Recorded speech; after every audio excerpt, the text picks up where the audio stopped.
This is Jacob with iReviews, and here I will be giving my final thoughts and impressions on the GreenPan series of pans. Now, for starters, get the best thing about this product out of the way is the ease of cleaning. I've dealt with a fair number of pans in the past where they, even with butter or something applied to it, they just stick really easily with some food products. Some stuff that melts like cheese just will not come off of them, and if you don't get the heat just right, it can be a pain once everything's done. With this, I have not had such a problem. I've used it once or twice now, and as you can see, after going through just the basics of cleaning, it's pretty good.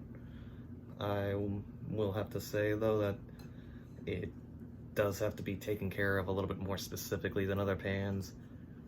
No real reason to use the higher heats, though that is mainly because the heat distribution is supposed to stay pretty regulated at around medium, and going high can potentially damage it. Though I find the main reason not to go high is this metal handle right here. It never gets to a point where it hurts to hold, but it can get to a heat where it's a little uncomfortable. And if it went to high heats, I can imagine that it would just be hard to hold this for an extended period of time. So keeping it at medium or low heats is definitely the best way to do it.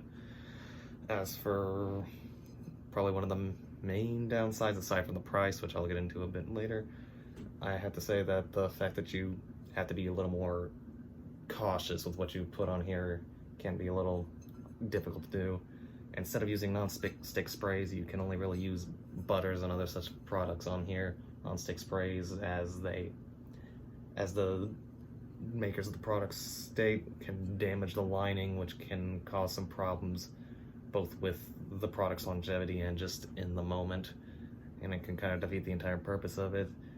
Stuff like butters and all that, while a good alternative, can be a bit more expensive, which again adds on to the price, which I want to talk about a little bit now. The price is definitely the biggest hit against this. This is not a cheap series of products. This is not something that you just walk into the store and you grab because you were looking for the cheapest pan available.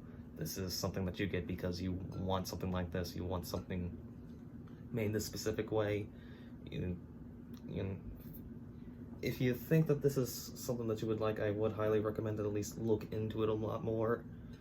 It works really well as far as I can tell from my time using it, and I will say that while I'm not personally experienced much with the health benefits of it, anything that gives you a better health in the long run is almost always worth a little bit of the extra price. I will say that there are a few alternatives that I have listed in the article, and those may be worth looking into, but as a good place to start, this is a decent pan. It does well, works well, and it just takes a little bit of extra care, but at the same time it's also easier to clean and works, well, like you'd expect. That's about all I had to say about that here, though. My final impressions are it's a good pan, just the price can be a bit of a sticking point for some people, and if you're just looking for a cheap pan, I would recommend going with something else. If you're looking for something that's built like this specifically, though, there probably aren't too many you can do better than this.